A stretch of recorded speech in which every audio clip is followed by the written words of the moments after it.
Hello, everybody, and welcome to a special episode of JTV where we're joined by, and now a JTV regular, Trudy Gold. Trudy, thank you so much for joining us today virtually down the line.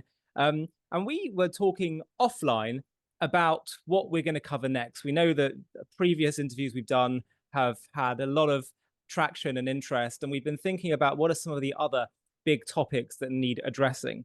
And you were saying you felt that talking about what happened between 1945 to 1948 is such a critical and often missed part of Jewish history. And it feeds into a few misconceptions that are so widespread. For example, this notion that Israel somehow emerged primarily and predominantly as some kind of guilt offering from the nations after the Holocaust, and that it's just a land that has no deeper and thousands of year history attachment to the Jews, which of course it does. Or also the de-Judaization of the Holocaust, which you often lament and talk about how they should have tried to universalize the Holocaust and often ignore the fact that anti-Semitism didn't switch off the second the Hitler and the Nazi regime collapsed.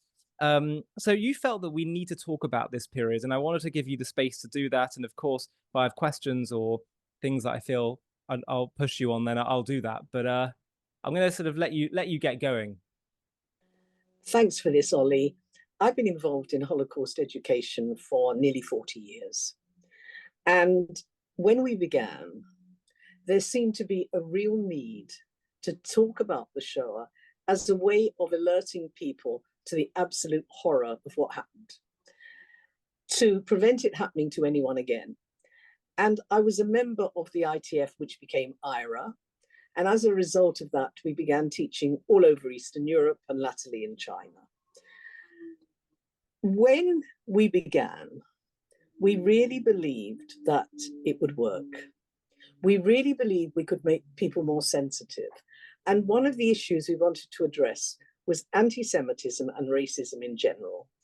And my great lament is this: there have never been so many films on the Holocaust, so many books written on the Holocaust, so much lip service played to Holocaust memorial, and yet anti-Semitism is higher than it's been since World War II.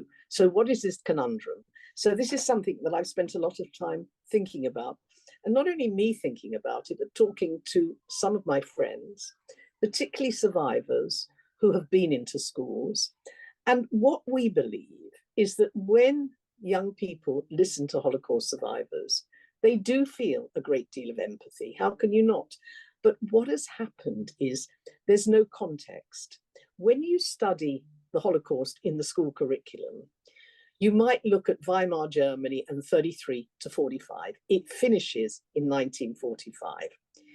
And to a large extent, it's been ripped out of its Jewish context. You cannot teach Jewish history without teaching about the Holocaust. And you shouldn't be able to teach the Holocaust without teaching about Jewish history, because the Holocaust was probably the most extreme and appalling example of this rending of civilization where the Jews are the victims. And I think if you don't understand that, you'll never understand anything. So if you just see the Holocaust as a horrible episode when the evil Nazis decided to murder a lot of people and the Jews were one of the victims, and that's what's being taught now. The Holocaust, as far as the Jews were concerned, and these are the words of the great Yehuda Bauer, birth was sentence of death. How did it come to that? And at the end of 45, when the camps were liberated, you would have thought, well, this would cure anti-Semitism once and for all. What are the tropes applied to the Jews? That they're all powerful, they rule the world. The greatest example of powerlessness in modern history is in fact the Shoah. The enemies of the Jews have so twisted it now that in order to allow the trope about power, they now even bring up the obscene, scurrilous notion that the Zionists collaborated with the Nazis. That's where we're at. And the other idea is that in 1948... Which, by the way, is the famous PhD of President Mahmoud Abbas, is it not? The collaboration of the Zionists and Nazis. Yeah, exactly. Unfortunately, it's spoon-fed in the Arab world. And so going back to this whole premise, I think it's important to teach the Holocaust within the context of Jewish history. And by de-Judaizing it, and it's happening in so many schools and universities, we just make it into the platitudes of never again to anybody. And at the same time, anti-Semitism is through the roof. And the other area that I think is so important, what happened to the Holocaust survivors in 1945? What happened to them? You know, the British government, under the Labour Party, actually suggested that maybe the Jews could return to their homes in Germany and in Austria or wherever they came from. That was the British answer, because don't forget, the British were running the mandate in Palestine. And even though the British had made pledges to the Jews back at the time of the Balfour Declaration, just as they also made pledges to the Arabs, by the way, by 1939, the Arabs tragically had a leader. The Arabs of Palestine had a leader called Hajj Amin al-Husseini, who sat out the war with Hitler, was a notorious anti-Semite, and actually blocked Jewish rescue in the war.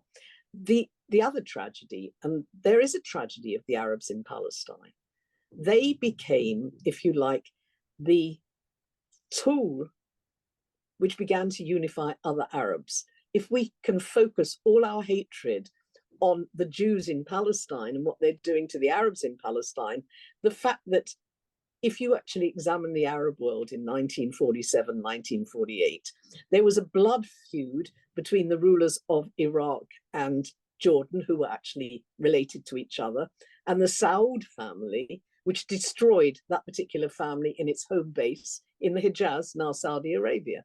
They all hated each other. Farouk in Egypt, they hated. But all of a sudden, you've got a unifying factor. So, and you know, Jared Kushner, the former Middle East negotiator in the previous American administration, he said that a senior Saudi official said to him, "I feel sorry for the Arabs of Palestine. They have to bear the weight of the Arab world on their shoulders." Exactly. Look, there is a case, but don't forget, the United Nations did not create a Jewish state in 1948. They suggested the partition of a state into a Jewish state and a Palestinian state. And you actually have to look at what happened to the Palestinian state. Look, when the UN issued the partition statements on the 29th of November 1947, that which the Palestine, even though the British mandate was still in operation and there were British soldiers everywhere, 100,000 of them, nevertheless, they were invaded by an army of Arab irregulars. And when Israel finally declared statehood, every country surrounding Israel invaded with the kind of blood-curdling screams, "We're going to throw the Jews into the sea. It's going to run with rivers of blood." Now, you say that to Jews 3 years after the Holocaust, and they believe you. It's all very well now for Westerners to say that was just Arab rhetoric. Well, was October the 7th also Arab rhetoric? So you're looking at an incredibly difficult situation. And I think the tragedy of the Palestinians was that Hajj Amin al-Husseini was their leader. I have a very close friend who comes from one of the landowning families in Palestine. And he said that there could have been a deal. There could have been a Palestine. And then you have to look at what happens to that part that should have been Palestine. The bulk of it was taken by Jordan, which was carved out of the British mandate anyway. And the other part, Gaza, was taken by Egypt, and they sealed the borders. The refugee problem was created. Don't forget also, Ollie, nearly 1 million Jews had to flee or leave their homes in the Arab world. They were not put in refugee camps on the borders. Many of them made their homes in Israel. Others came to the West, but 1 million. So you're looking at a terrible transfer of population. It happened with Greece and Turkey. It happened in Cyprus, if you remember. It also happened in India, Pakistan. Do you know how many people died in the partition of India? Over 2 million. It's not discussed. But the issue of Palestine is constantly discussed. The issue of the Jew. It seems that 14 million Jews in the world. We get more press per number than any other group. What is it about the Jews? And then I'm back to the old canal. It's this 2,000-year-old making us the scapegoat. And what is fascinating today is, again, we're the scapegoat. Now, I suppose I should talk a little about those events between 45 and 48.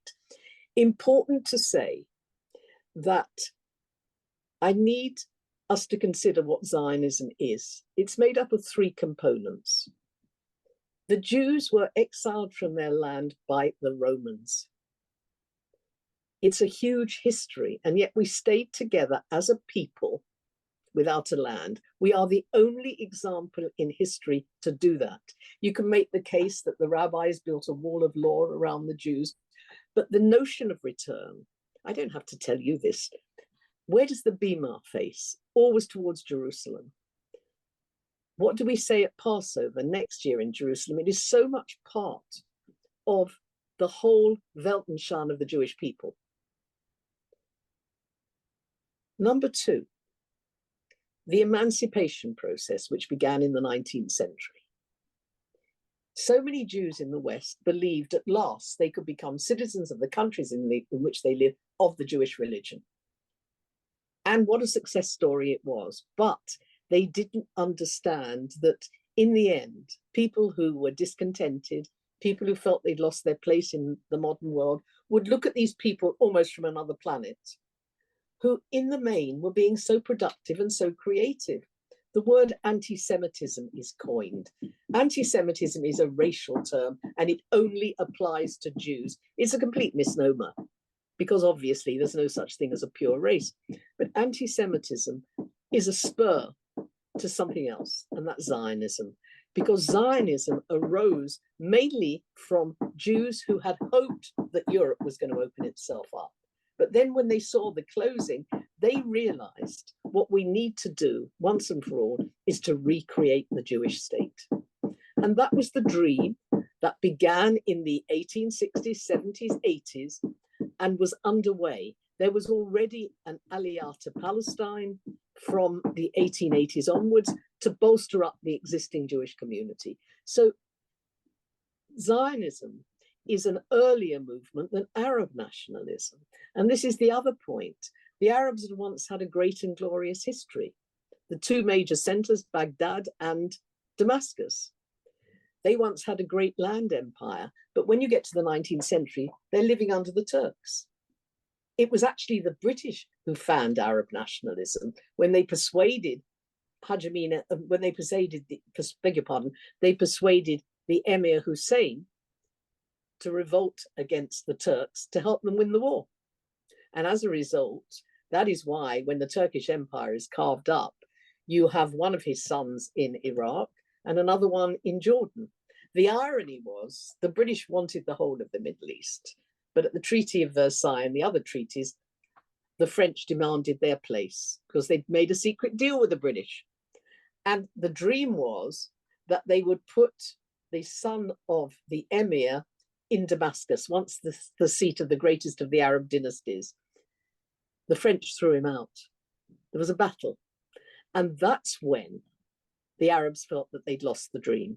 There were letters between Weizmann and the Emir. There was a belief that Jews and Arabs could live together in the Middle East. It was actually the power play of the colonial powers that caused the beginnings of the problem. I really do believe there could have been a solution at that period. There could have been a solution in 1947. That wasn't allowed to happen because Israel was the perfect stalking horse that would keep all the Arabs united. The Arab world is completely disunited. And another point to remember, some of the great Arab leaders of modernity, like Nasser, he was an Arab nationalist. He created the UAR, Union of Egypt and Syria. What did they want? Did they want the whole of the Arab world to be united as one group? And then don't forget Sunni, Shia. Don't forget the various sects, the various levels of Islam. So basically, the West, which is completely bewildered by it all it thinks about is a three-letter word, oil. And how are their best interests served in a short-term basis? And one of the other issues that I think is a real problem today is that cultural relativism meant that many Muslims particularly those who have been part of the old Commonwealth, come to this country and unfortunately have been allowed to foster these kind of irrational thoughts about the Jewish people. And another point to remember, many of the mosques are peopled by imams who are Wahhabis. Wahhabis from Saudi. Wahhabism is a violently extreme form of Islam, which grew up really as a response to colonialism. Now, what is fascinating, there's been such a twisting of the facts that Israel is now seen as this white colonial state that emerged in 1947 as a power base for the Jewish world. That the Jews are pulling all the strings in America, pulling all the strings in Britain. Come on, why can't people ever use their critical faculties? At the present situation, before we get on to 45 to 48, the whole issue of mosques being guarded, of course, every group should be safe to pray and every community should be safe. But do you know how long synagogues have been patrolled and guarded by the Jewish community itself? Do you know how many Jewish schools, every Jewish school, when I go to the kosher shops, you can't just go through the door, you have to press a button. When I go to visit my grandchildren at school, I remember how horrified I was when I picked up my 3-year-old grandson behind grill fences and guards. Now, we've been undergoing this for years and years and years. And now all of a sudden, there's a huge outcry against how are we going to protect the Muslims. Now, I agree they should be protected, but this two-tier system won't get us anywhere. We've actually got to deal with the resentment in British society, which is another issue. But one of the things I'm so angry about is the misrepresentation of Israel and the misrepresentation of the Jews. I do not want to get into the whole issue of what is going on in the Middle East at the moment. But a question I would ask your viewers, October the 7th happened. How would you feel if a foreign power invaded your country and murdered and raped and maimed and decapitated babies? How would you feel as an English person or a Welsh person or as a Scottish person or as anybody? Have you got the right to slice off the head of that evil organization that made it happen?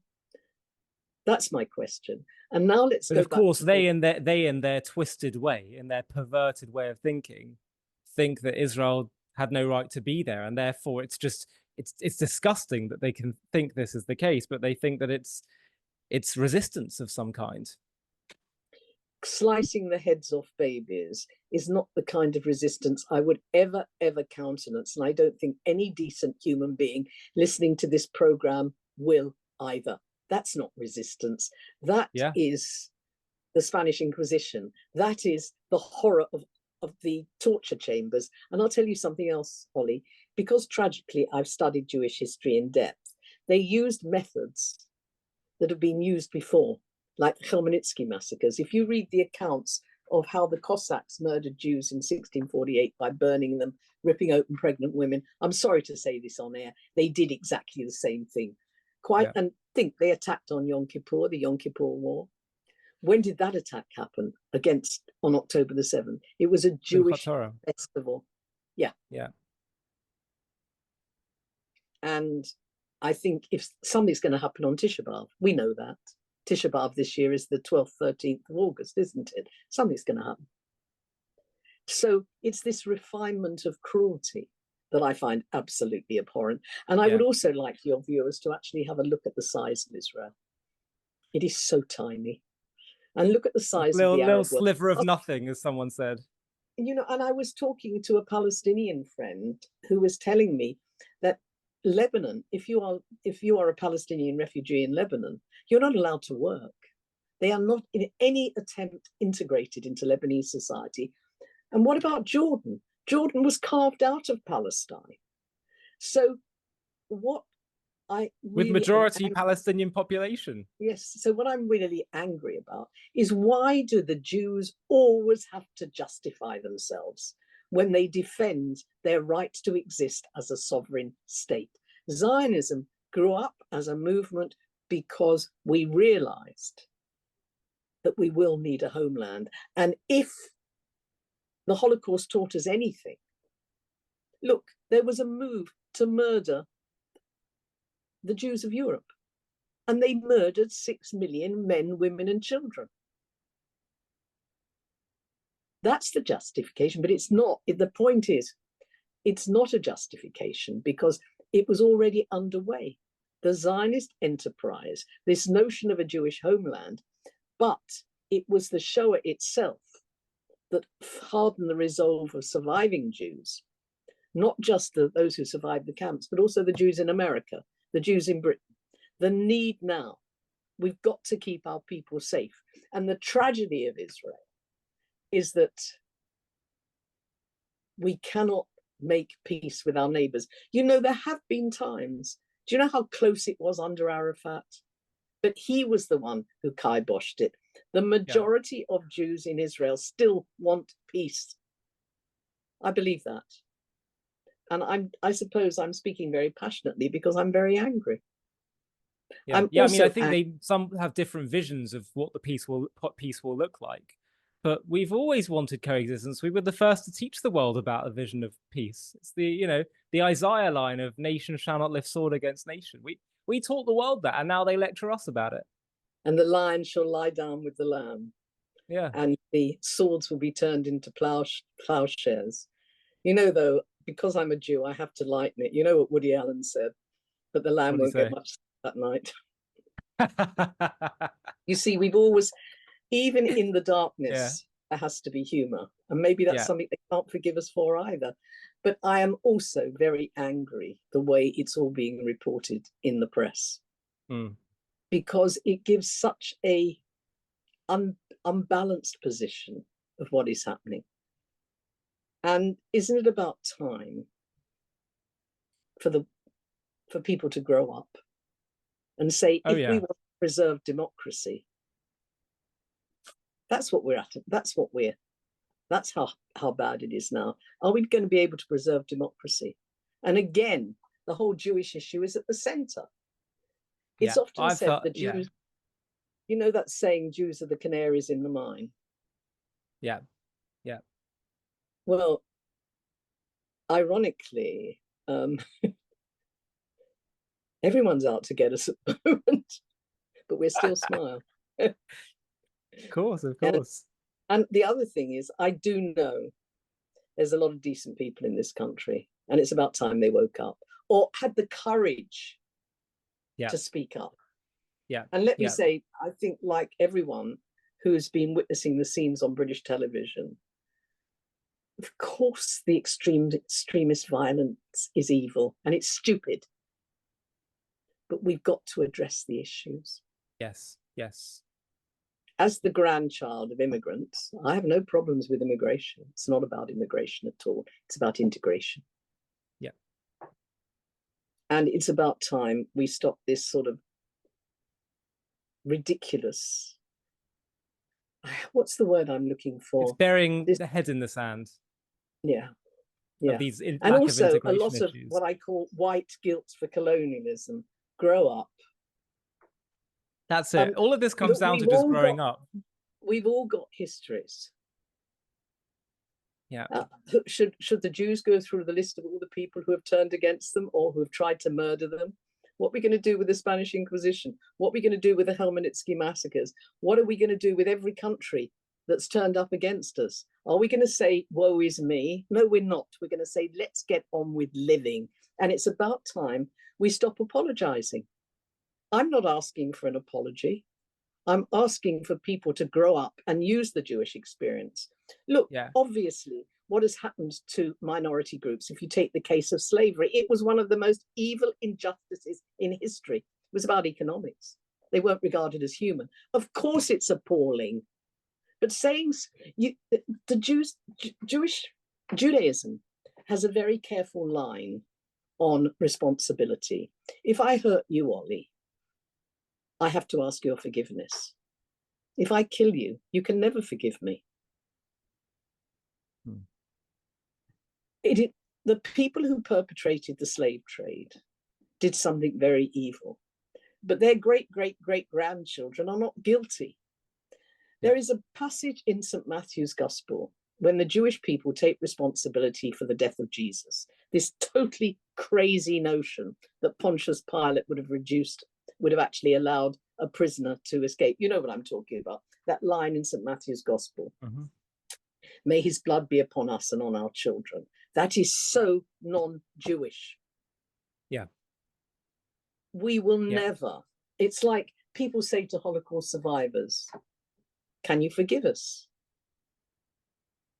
There was a very interesting meeting between Anita Lasker-Wallfisch, who of course was in Auschwitz, where she met Hers's son, Hers, the commandant of Auschwitz, and his grandson. And he asked forgiveness. And Anita said, you don't need to ask forgiveness because there is nothing to forgive. You didn't do it. Yeah, yeah. And that's a grown-up way of looking at the world. And if a Holocaust survivor who's 99 can say that to the son of the commandant at Auschwitz, then I think it's about time we grew up and started taking those lessons and also learn from the lessons of history. But we're not. I remember you bought me a little present once, a little key ring. And on it said, those of us who don't learn the lessons of history are doomed to repeat them, which is in every memorial, correct? But the other side of the keyring was very pertinent. And those of us who do learn the lessons of history are bound to stand by and watch it happen again. Well, isn't it about time we did learn a few? But I'm afraid I'm rather off subject, aren't I? Yes, we've got to get back to 45 to 48, I suppose. Okay, all right. The liberation of the camps. And I think it's true to say that nothing like that had ever been seen before. Now, why am I saying that? Because you've got to remember when the moving image is invented. You've also got to remember when people had televisions in their home.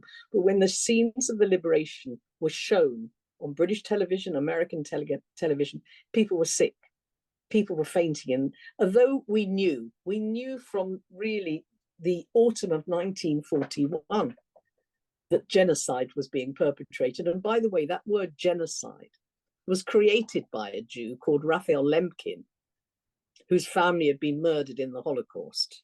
And he was working for the United Nations and actually had a lot to do with the Declaration of Human Rights. I think people don't know these things. It was actually a Jew who invented the term, the murder of a people, the murder of an attempt to murder an entire people.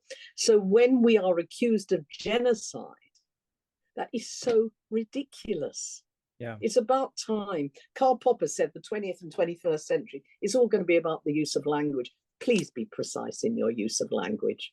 Whatever you think about Gaza, it is not a genocide. Okay, I'll get back. I've got that off my chest now. So I'll get back to the scenes and also what happened to the survivors. Now, Lithuania, 95% of the population wiped out. Can you take that in? Poland, 93% of the population wiped out. There were survivors. Survivors had, how had people survived from in the various countries?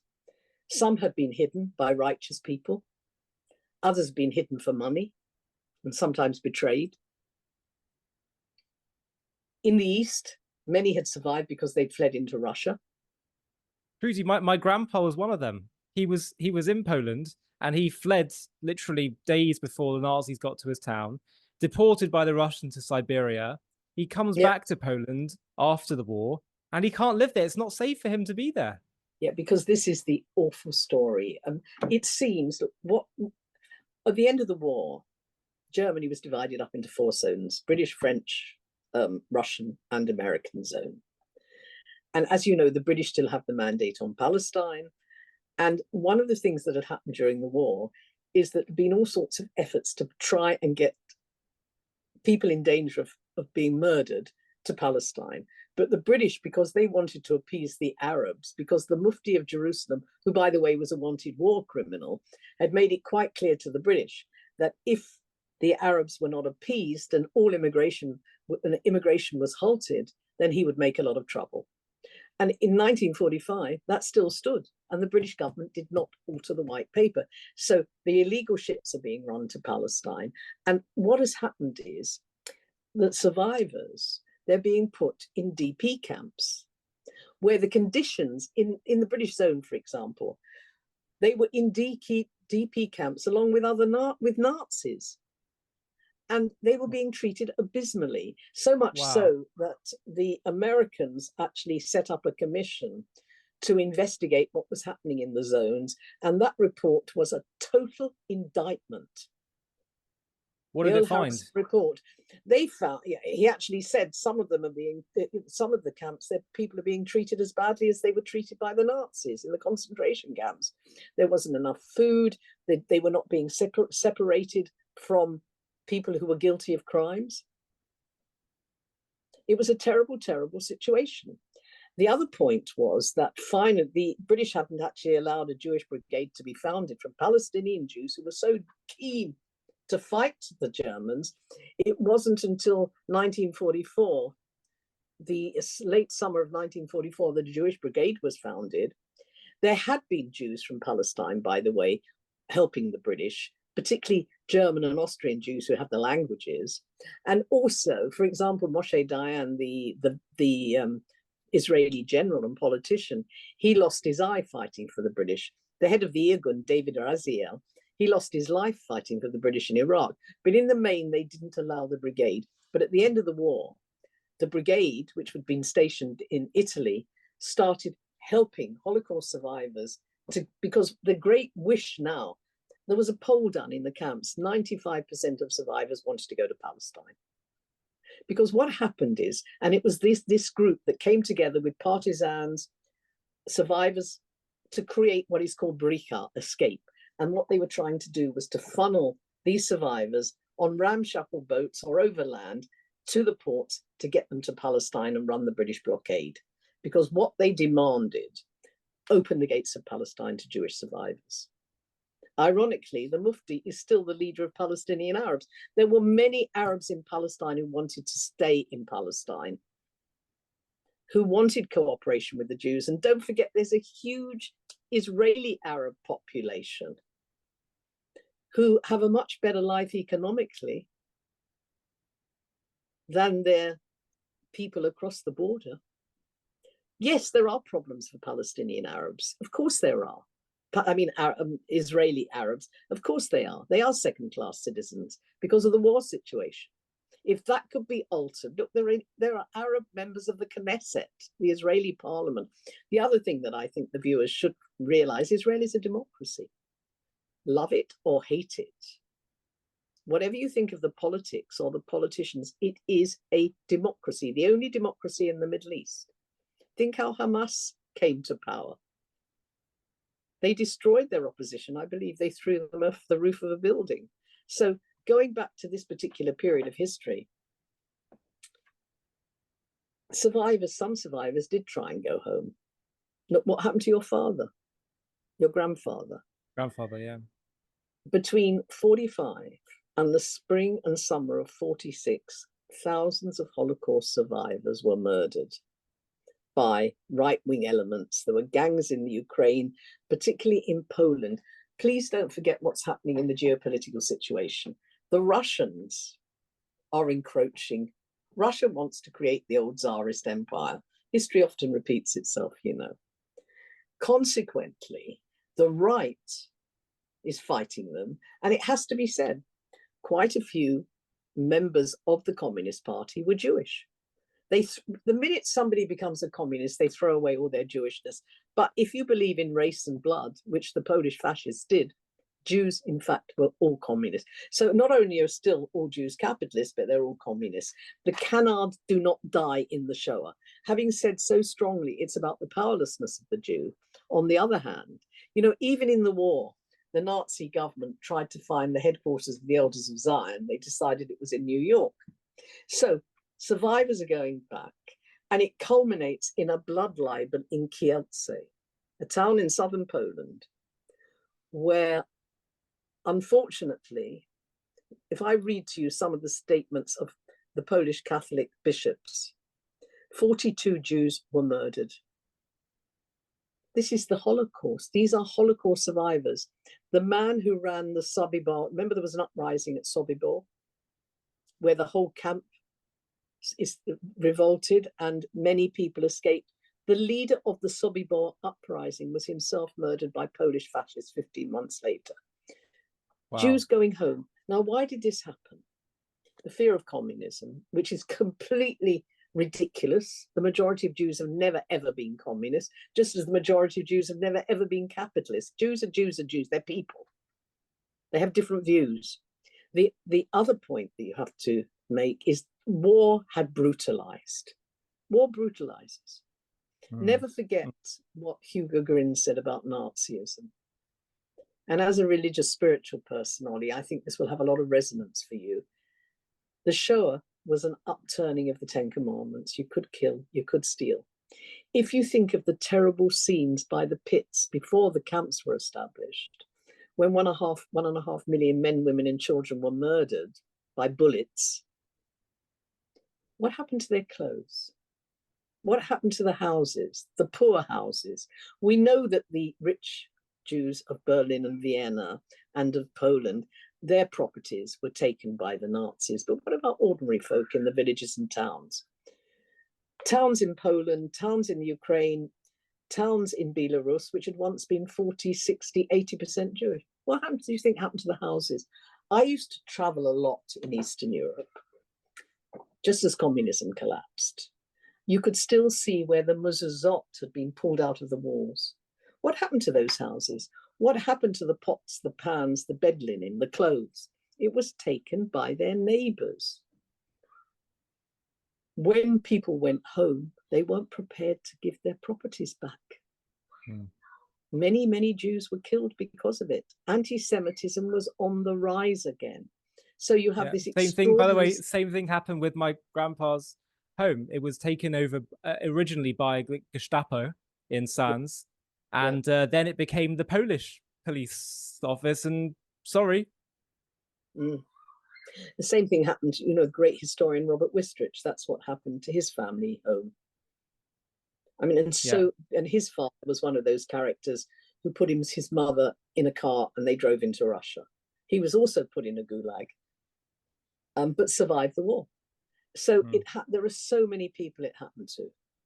And as a result of that, and the British government saying they should go back, and also there'd been a repatriation agreement between Poland and Russia, and 120,000 Jews who'd survived in Russia in harsh conditions made their way back to Poland. So what are you going to, and 30,000 Jews survived in hiding or in the partisans. So what's going to happen to all these people? And this is what they're met with. And this led to the Bricham. This really gave huge momentum to the Bricham movement, because where else was there but Palestine? You know, at one stage, there was even a suggestion that German and Austrian Jewish refugees who were living in London or in Britain should be repatriated back to Germany. This is the Bevin, the Labour government, win a victory in July 1945. The great war horse Churchill is kicked out, and the Labour Party had supported Zionism in 1939. They had been totally against the White Paper on Palestine, which restricted Jewish immigration. But Bevin, the new colonial secretary, who was surrounded by Arabist advisors, one of the British MPs themselves, Richard Crosman, said that his views compared with those of the protocols of the Elders of Zion, he would do nothing to ease the situation of the Jewish community. And it led to the Jews in Palestine creating an insurrection against the British. The situation became so bad that in the end, it was handed over to the United Nations. And it was the United Nations who decided to partition Palestine. That United Nations now that seems to spend, there are 2/3 more resolutions passed against Israel than any other nation in the United Nations. Don't you find that rather bizarre? No, not really. You are a cynical boy, aren't you? I don't find it bizarre at all. So that's where we're at, Ollie, that between 45 and 48, there were these appalling murders of survivors. I mean, and why do you why do you also feel that this period touches on the de-Judaization of the Holocaust? Well, no, it's not. The point is, it's not taught. if you were to study Holocaust at a school in Britain on Key Stage 3, completely inappropriate period, it finishes in 1945. It begins with Weimar Germany. So it's de-Judaized from the beginning. You know, it happened to Jews. The Shoah happened to Jews. Yes, there were terrible other victims, and I'm not in any way minimizing. But, you know, there was no plan to murder all the Roma. It was insane what they decided, that if they'd mixed their blood, they were fine. If they had pure blood, they could go free. They could be killed. It's insanity. Yes, homosexuals were killed, but it was not a movement to murder every homosexual. I think about 10,000 tragic people lost their lives. But the Jews were singled out for total annihilation for no reason whatsoever. In fact, if you really want me to be historically mischievous, 90% of the physicists in Germany were Jews of Jewish birth.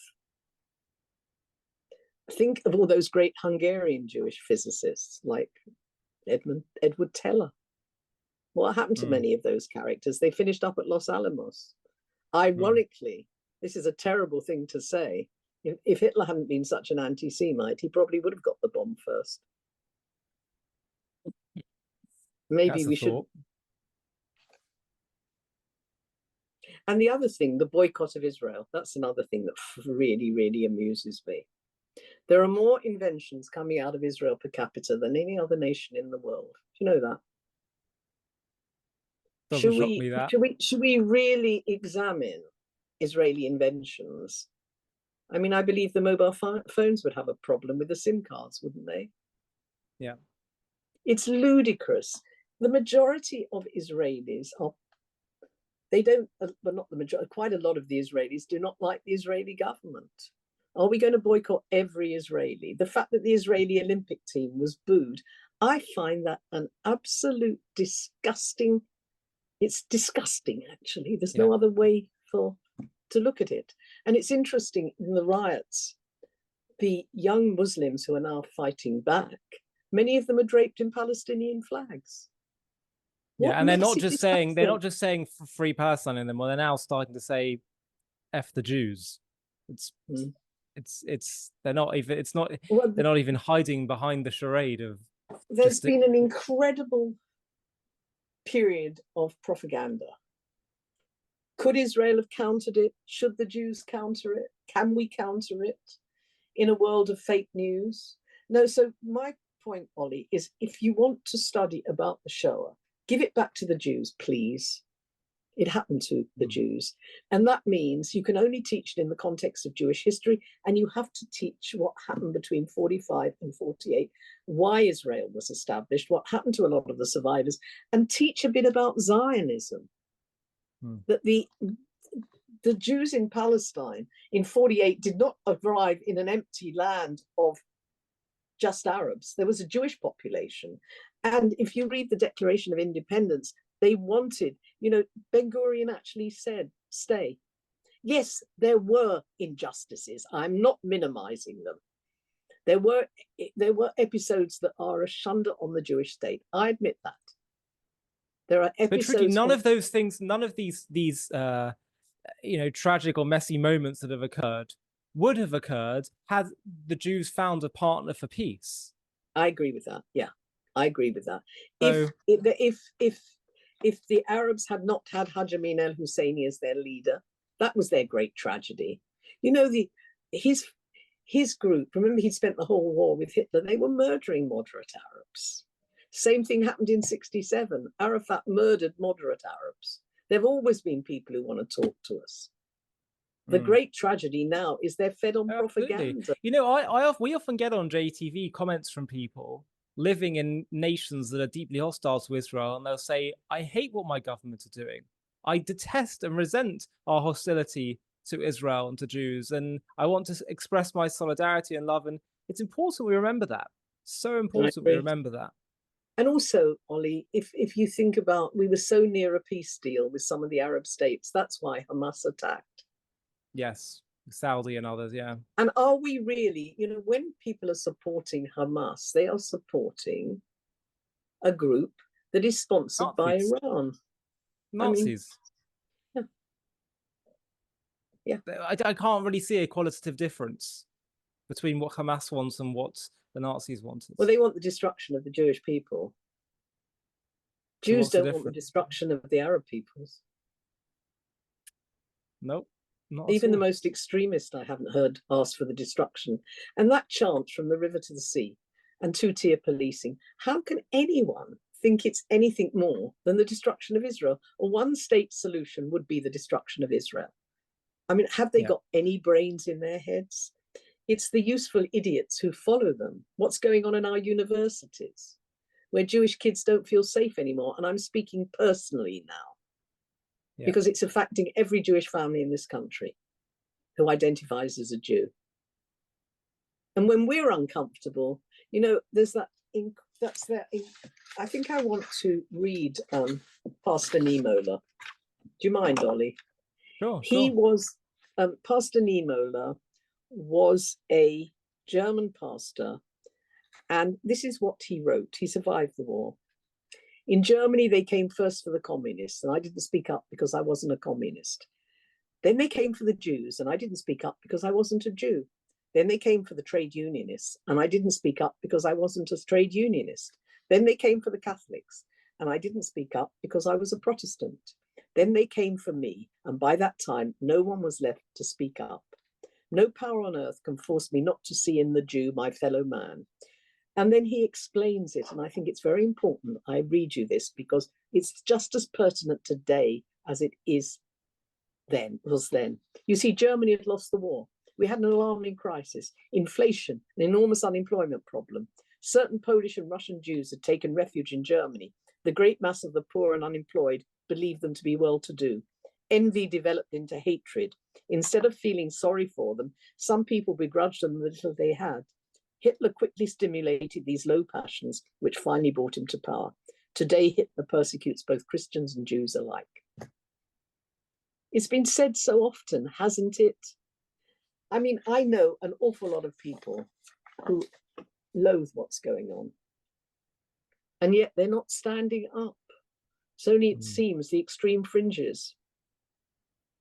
And the enemy of my enemy is not my friend, necessarily. Yeah.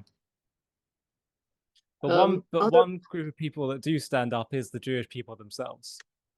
Oh yeah.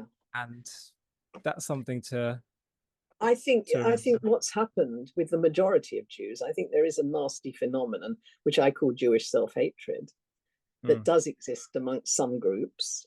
But I think the majority of Jews, we are really pulling together at the moment. We need to. It's interesting, isn't it? We're guarding our own synagogues. We are protecting our own. It's a shame because we also are citizens of Britain and we want to be British citizens. I want to stay in this country. I like this country.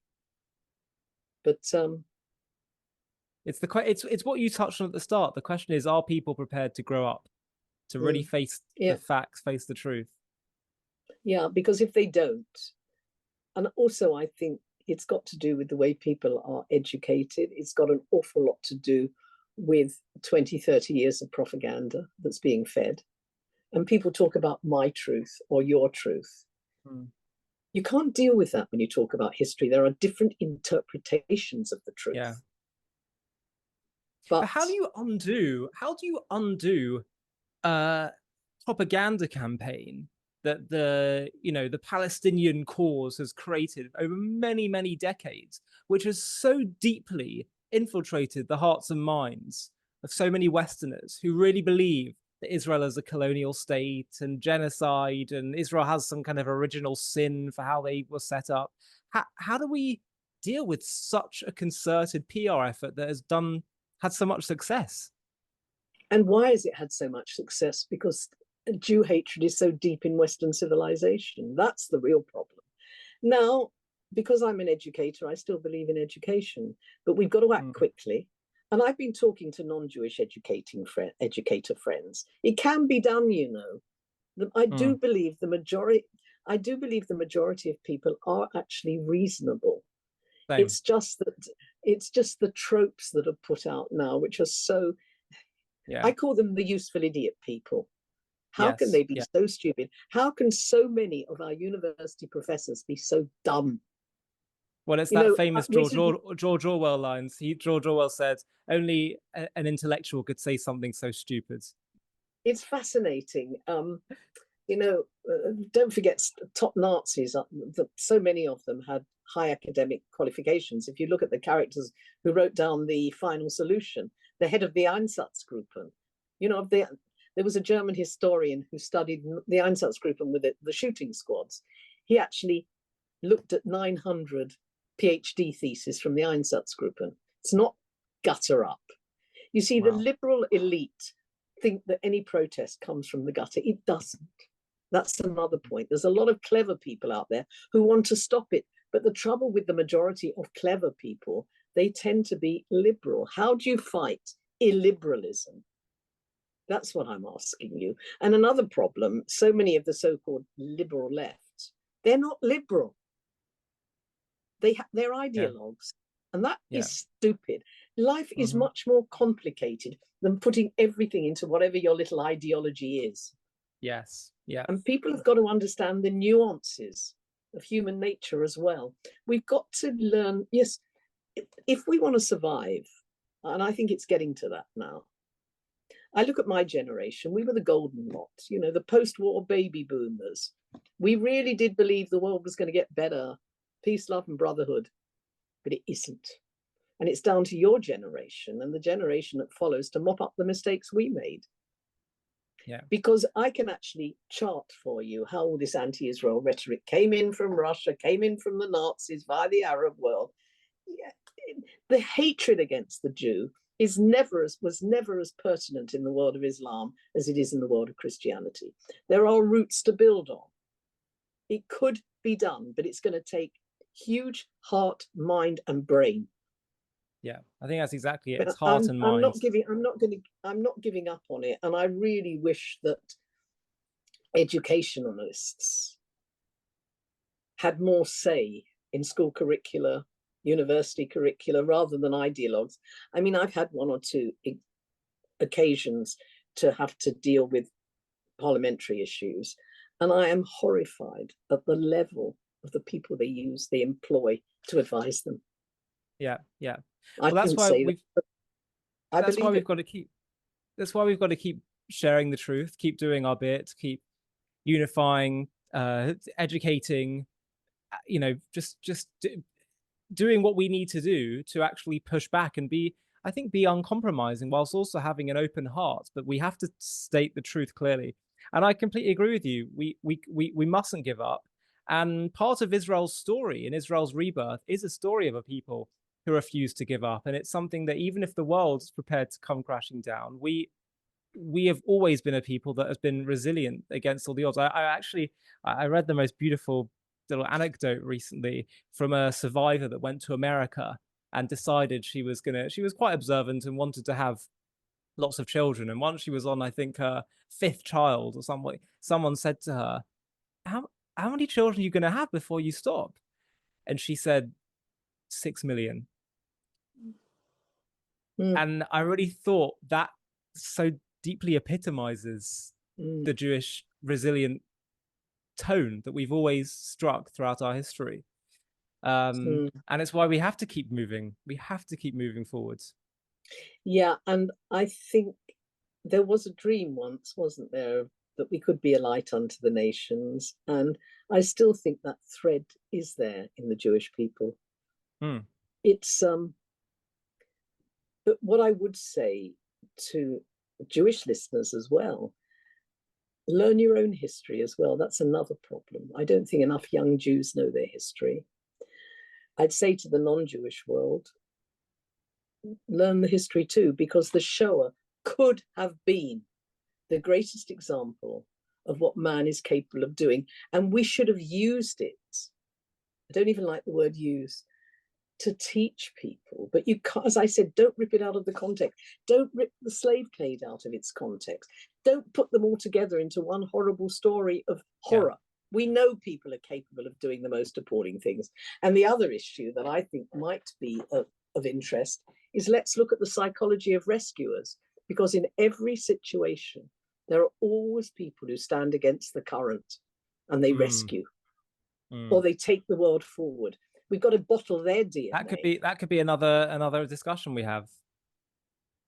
We could do Rescuers, another what episode makes... on that. The rescuers, yeah. Yeah. Okay. Okay, Oliver. Well, I think, Trudy, that was really enlightening discussion. There's so many different aspects of this issue of what happened 45 to 48 and all the themes that surround it. But as always, please do comment in the YouTube chat area where you can suggest topics you'd like Trudy to cover in future. We're open to really anything within the context of Jewish history. Topics that you think need to be heard, particularly now, but also if there's a topic that you think there's a lot of just lack of knowledge on or misconceptions around, please do comment and suggest that. And Trudy, as ever, thank you so much for your time. And I know how much the audience love hearing from you. Thank you very much, Ollie. Hi, thank you so much for watching. To watch another one, click here. To stay up to date with all our content, click here to subscribe. And if you're able to, you can help support JTV to grow and grow by clicking join below this video, where you can become a member and get perks including early access to videos and private live discussions with me. But most of all, you'll be partnering with us on our mission to change the world.